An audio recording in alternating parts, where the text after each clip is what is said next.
Hello guys, so let's make my own version of Thai milk tea with chia seeds for my fiance. Okay, first let's put our tea leaves on our teapot. And I'm using Chatramu. We bought this when we were in Thailand.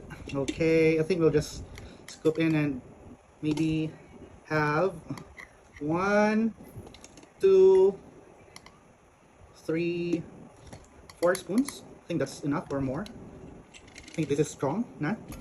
Let's pour our hot water. And let it brew. Okay, by the way, this is a 500 ml teapot.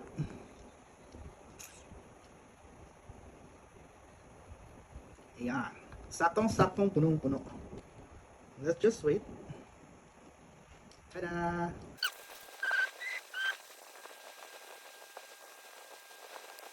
Okay, I think it's ready. Hindi ko ata na-close ng maayos yung aking teapot at merong medyo tumutulo.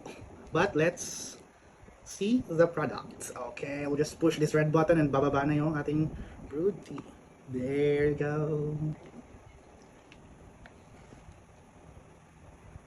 Next time we'll use yung cloth talaga kasi yun yung ginagamit. This is just an alternative because I don't have the cloth. Nasa labas na tayo ko nakalungkatin, but let's see the product. If it still tastes good. Okay. Pa-para-pa-pam-bam-bam. Okay, nagdami siya. I think this is nasa 100 ml, 150, something like that. Okay.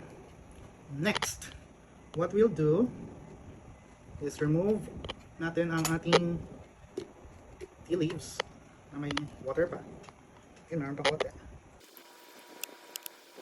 We'll add our milk. We have Alpine and condensada. The traditional milk tea, ang gamit nila is Carnation Evap and Carnation Condensed. Pero for my own version, I'm using the creme densada. And we'll put around 45 ml. Okay. Wow. I think di pa siya enough. Let's add more. 90 ml. Okay. And let's put a little bit of Alpine kasi add pa natin to later. So around, let's make it 45 ml. So 90 ml na creme densada and 45 ml na Alpine. And let's mix it. There you go.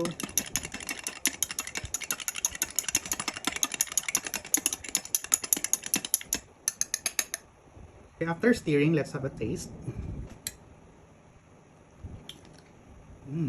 Thai milk tea. Pero hindi malamig. At saka medyo mapait pa. So what I'll do is, I'll put it in a shaker with ice para lumamig siya at ready to serve na agad kay fiancé.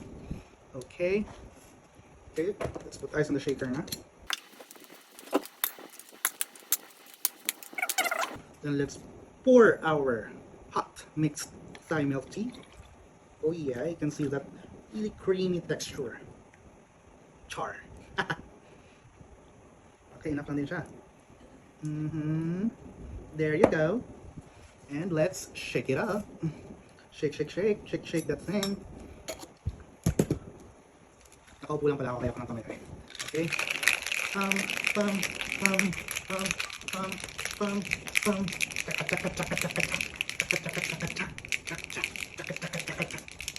I think it's ready na. Malamig na siya. Okay. Let's grab our glass. And the remaining ice in the glass. I hope and I pray sana masarap to. And let's pour our shaken Thai milk tea. Dun, dun, dun, dun. Wow. Wow. Wow. Yan, medyo may froth pa sa taas. And let's add more evaporated milk on top. There you go. Ayan, para medyo may design at medyo mas creamy pa siya. You can see that? Can see that? Wow. And the extra mile that we'll be putting is chia seeds. Okay, let's add siguro mga 1, 2, 2.5 tablespoon. Para healthy na. Healthy pa. Ano daw? Okay. Ayan. Tadaan! Ano pa yung chia seeds natin, no? Then, let's add the straw.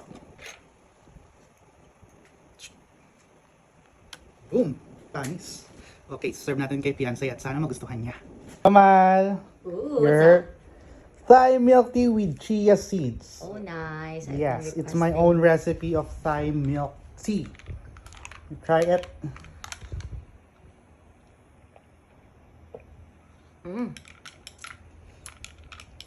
Parang nasa Thailand lang ako ah. Wow, sawadee ka! Sawadee ka?